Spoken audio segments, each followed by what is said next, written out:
శ్రావణ్ రావు arrest తప్పదా? పోలీసుల విచారణకు సహకరించని ఫోన్ ట్యాపింగ్ నిందితుడు, పెద్దల పేర్లు బయటపెట్టిన వైనం. విచారణ పరిణామాలను సుప్రీంకోర్టుకు తెలపనున్న ప్రభుత్వం శ్రావణ్ రావుకు మధ్యంతర రక్షణ తొలగించాలని కోరే అవకాశం. సో శ్రావణ్ రావుని అదుపులోకి తీసుకోవడం జరిగింది ఇప్పటికే సిట్ అధికారులు.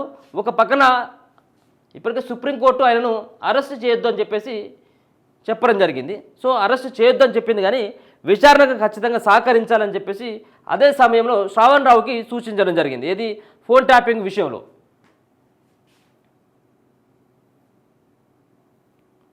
ఫోన్ ట్యాపింగ్ విషయంలో నువ్వు సహకరించాల్సిందే ఖచ్చితంగా పోలీసులకు అని చెప్పేసి చాలా రోజులుగా ఫోన్ ట్యాపింగ్ విషయంలో అమెరికా, లండన్, మిగతా కొన్ని దేశాలలో తలదాచుకున్నటువంటి శ్రావణ్ రావు ఎట్టకేలకు బయటికి రావడం జరిగింది. బయటకు వచ్చిన తర్వాత ఒక ఇద్దరు మాజీ మంత్రుల పేర్లు చెప్పిండి అనేది కొంత వస్తూ ఉన్నది. కానీ సిట్ అధికారులు మాత్రం దాన్ని ఎక్కడ కూడా ధృవీకరించట్లేదు. ఒక పక్కన ఆయన సహకరించట్లేదు. గతంలో ఎవరు మిమ్మల్ని చేయమంటే చేసినప్పుడు ఆయన నోరు మెదపట్లేదట. దీనికి మరి పోలీసులు కస్టడీలోకి తీసుకొని విచారిస్తే మాత్రమే ఇవన్నీ నిజాలు బయటకు వస్తాయి అన్నటువంటి దానిపైన సుప్రీంకోర్టులో మరోసారి శ్రావణ్ రావుని కస్టడీకి అలాగే అరెస్టుకి కోరేటువంటి అవకాశం అయితే కనబడతా ఉన్నది. విచారణకు సహకరించని మీడియా ఛానల్ అధినేత, ఫోన్ ట్యాపింగ్ కేసులో పోలీసులకు అరకొర జవాబులు, ఆదేశాలు ఇచ్చిన పెద్దల పేర్లు బయటపెట్టిన వైనం. ఫోన్ ట్యాపింగ్ కేసులో 6వ నిందితుడైన మీడియా ఛానల్ అధినేత శ్రావణ్ రావును పోలీసులు అరెస్టు చేస్తారా? ఆయనను అరెస్టు చేయకుండా కల్పించిన మధ్యంతర రక్షణను తొలగించాల్సిందిగా సుప్రీంకోర్టును కోరతారా అంటే అవుననే అంటున్నాయి పోలీసు వర్గాలు. శ్రావణ్ రావు వ్యవహార శైలి ఇదే విధంగా కొనసాగితే ఆయనను అరెస్టు చేయక తప్పదని సీనియర్ పోలీస్ అధికారులు అంటున్నారు. శనివారం పోలీసు విచారణకు హాజరైన శ్రావణ్ రావు విచారణ అధికారికి పూర్తిగా సహకరించలేదని తెలుస్తుంది. నాటి ప్రభుత్వ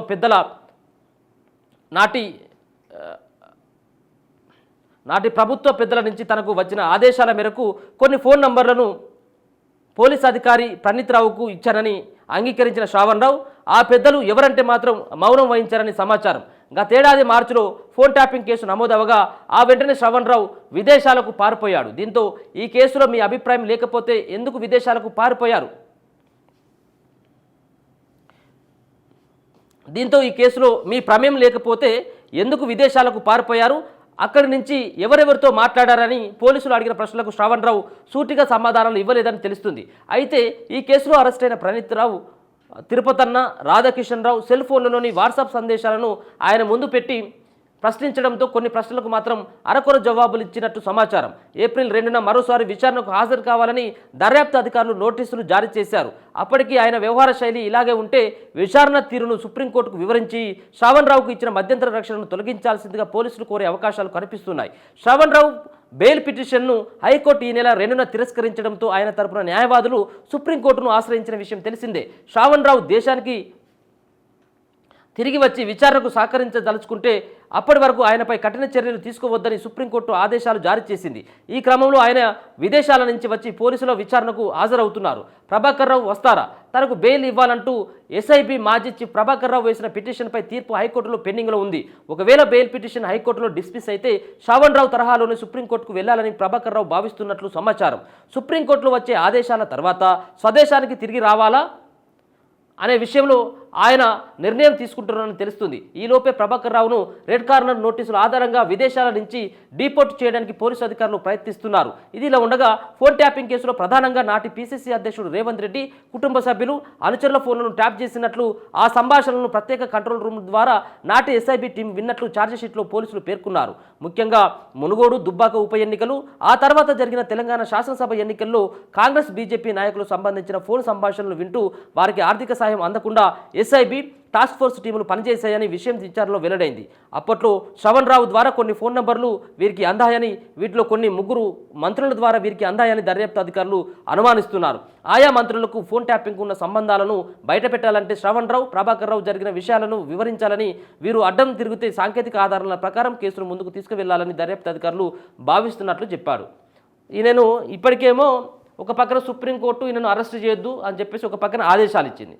ఇప్పుడు విచారణకు సహకరించాలని చెప్పేసి అన్నప్పటికీ ఆయన విచారణకు సహకరించకుండా 3 ఉన్నారు నా వెనకాల, కొంతమంది సహకారంతో నేను చేయాల్సి వచ్చిందని చెప్పేసి చెప్తా ఉన్నప్పటికీ ఎవరు ఆ వ్యక్తులు అంటే నోరు మీద పెట్టలేదు. ఇక అసలైనటువంటి దొంగ ప్రభాకర్ రావు మాత్రం అమెరికాలోనే ఇంకా ఉన్నాడు.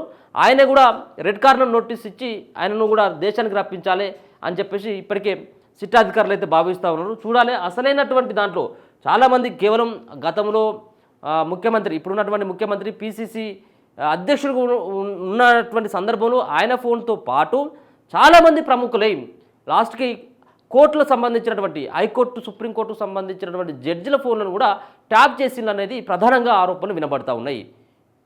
మరో పక్కన రాజకీయాల కోసమే కాదు ఆర్థిక పరమైనటువంటి లావాదేవీలను ఫోన్లో వింటూ బెదిరించేటువంటి అటువంటివి కూడా గతంలో జరిగినాయి అనేది చాలా ఆరోపణలు అయితే వినబడతా ఉన్నాయి. ఇప్పుడు శ్రావణ్ రావు ఇచ్చేటువంటి ఈ ఏదైతే ఆయన యొక్క విచారణలో తెలిపేటువంటి అంశాలు ఏవైతే ఉంటాయో వీటి ఆధారంగా ఇంకా ముందుకు వెళ్ళొచ్చు అని చెప్పేసి సిట్ అధికారులు మొదటి నుంచి భావించినప్పటికీ సిట్ అధికారులకి ఈ విచారణలో మాత్రం ఎట్టి పరిస్థితుల్లో శ్రావణ్ రావు అయితే సహకరించట్లేదట.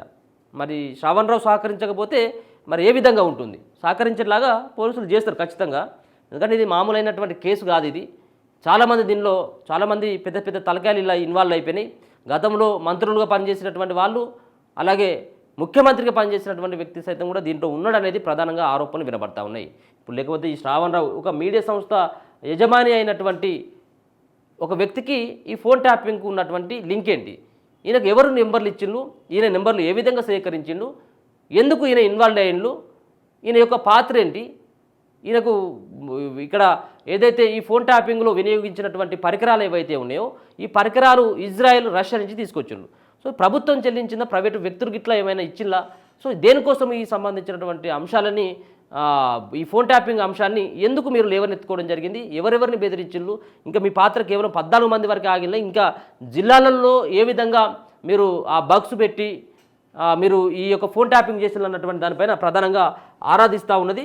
మరోసారి మరి శ్రవణ్ రావుని అరెస్ట్ చేస్తే మాత్రమే అసలైనటువంటి విషయాలు బయటపడతాయి అన్నటువంటిది మరి పోలీసులు అయితే భావిస్తూ ఉన్నారు. సుప్రీంకోర్టు కూడా వెళ్ళి ఇదే అంశాన్ని చెప్పాలని చెప్పేసి అంటూ ఉన్నారు. ఎందుకంటే ఆయన పైన మరి అరెస్ట్ చేయొద్దని చెప్పి సుప్రీంకోర్టు చెప్పింది కాబట్టి వాళ్ళు మరోసారి అదే సుప్రీంకోర్టు విచారణకు సహకరించట్లేదు కాబట్టి మాకు అవకాశం ఇవ్వాలని చెప్పేసి కోరేటువంటి అదైతే చేయబోతూ ఉన్నారు.